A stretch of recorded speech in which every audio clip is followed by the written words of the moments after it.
చెక్కులు 5,000 చెక్కులు మిస్సింగ్. లబ్ధిదారులకు అందినవి 5,000.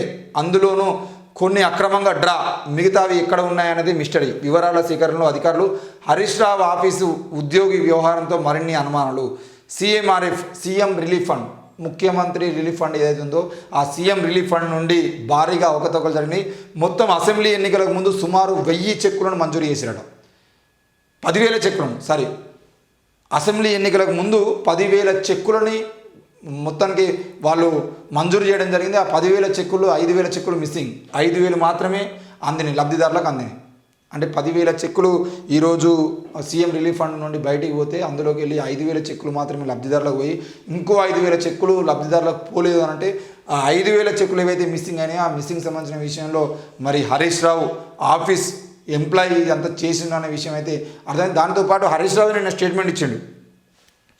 హరీష్ రావు క్యాంప్ ఆఫీస్ ఉద్యోగి అరెస్ట్, ఆయనతో పాటు మరో 3 సైతం అరెస్ట్ అయ్యారు. మరి సీఎం రిలీఫ్ ఫండ్ చెక్కుల విషయంలో చేతివాటమే కారణం అని చెప్పేసి చూస్తున్నాం. ఇందులో నరేష్ చెక్కులు తీసుకెళ్ళినట్లు మా దృష్టికి వచ్చింది. అంటే హరీష్ రావు దగ్గర పనిచేసిన ఎంప్లాయీ చెక్కులు తీసుకుపోయినట్టు మా దృష్టికి వచ్చింది.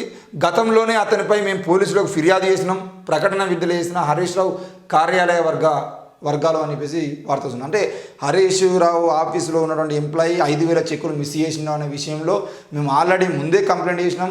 దానికి సంబంధించిన విషయంలో మేము ముందుగానే ఒక ప్రకటన కూడా విడుదల చేసినాం. మాకు నరేష్ మీద ఇంతకుముందే అనుమానాలు ఉన్నాయని చెప్పేసి హరీష్ రావు ఆఫీస్ ఏదో హరీష్ రావు ఆఫీస్ నుండి ఒక ప్రకటన రావడం జరిగింది.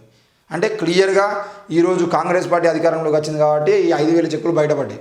ఒక్కొక్క చెక్కు ₹1,00,000 వేసుకోండి మినిమం. ఒక సీఎం రిలీఫ్ ఫండ్ కింద ₹1,00,000 రిలీఫ్ ఫండ్ కింద ₹1,00,000 ఇచ్చినట్టుగా లెక్కేసుకున్నా కూడా 5,000 చెక్కులు ఇంటూ ₹1,00,000, 5,000 లక్షలు.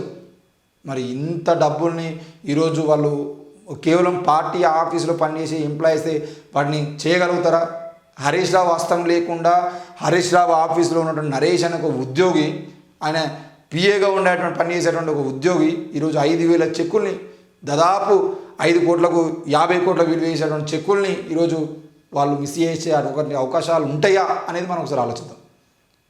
అంటే ఒక హరీష్ రావు అనే మినిస్టర్ తెలియకుండా ఆయన ఆఫీసులో పనిచేసే సాధారణ ఎంప్లాయీ ఆయన సీఎం రిలీఫ్ ఫండ్ చెక్కుల్ని కబ్జా చేసి, అంటే సీఎం రిలీఫ్ ఫండ్ చెక్కుల్ని ఎవరికి తెలియకుండా మాయం చేసేటువంటి ప్రయత్నం చేస్తుడు. ఆయన వ్యక్తిగతంగా ఆయన స్వార్థపూరితంగా చేస్తున్నాడు అని చెప్పేసి వాళ్ళు చెప్తే మనం నమ్మచ్చా? ఈ విషయం కూడా మనం ఒక్కసారి ఆలోచన చేయాలి. ఎందుకనంటే ఈరోజు ఏంటి ఫోన్ ట్యాపింగ్ సంబంధించిన విషయంలో కేసీఆర్ తెలియకుండా, కేటీఆర్ తెలియకుండా ఎవరో అధికారులు వాళ్ళ సొంతంగా వాళ్ళ కోసం వాళ్ళు ముఖ్యమంత్రి ప్రభాకర్ రావు నేను ముఖ్యమంత్రి కావాలని చెప్పేసి రేవంత్ రెడ్డి ఫోన్ ట్యాపింగ్ చేసిండా? ఏం అసలు అంటే మొత్తానికైతే ముందు వెనుక ఆలోచించకుండా మొత్తం చేసింది వాళ్ళే. చేసిన తర్వాత ఈరోజు దొరికిన తర్వాత ఎవరినో కొన్నాళ్ళు ఇరికిచ్చి బయట పంపించడం ప్రయత్నం కూడా చేస్తున్నాం. దానికి రేవంత్ రెడ్డి ప్రభుత్వం కూడా అసలు నిందితులను పక్కన పెట్టి పనికిరాని వాళ్ళందరినీ తీసుకొచ్చి అరెస్ట్ చేసి ముందు పెడుతున్నారు. ఈ పేదలకు అందాల్సిన సీఎం రిలీఫ్ ఫండ్ చెక్కుల్లో భారీగా అవకతవకలు జరిగినట్లు అధికార వర్గాల ద్వారా తెలిసింది. 2023 అసెంబ్లీ ఎన్నికలకు ముందు అప్పటి ప్రభుత్వం సుమారు 10,000 సీఎం రిలీఫ్ ఫండ్ చెక్కులను మంజూరు చేసింది. కానీ అందులో 5,000 చెక్కులు మాత్రమే బ్యాంకుల ద్వారా డ్రా అయ్యాయి. మిగతావి బ్యాంకులకు రాకపోవడంతో అవన్నీ ఏమయ్యాయి అనేది మిస్టరీగా మారింది. ఇదే విషయంపై నిఘా వర్గాలు ఆరా తీస్తున్నాయి. డ్రా అయిన చెక్కుల విషయంలో అక్రమాలు జరిగినట్టు ఆఫీసర్లు అనుమానం వ్యక్తం చేస్తున్నారు.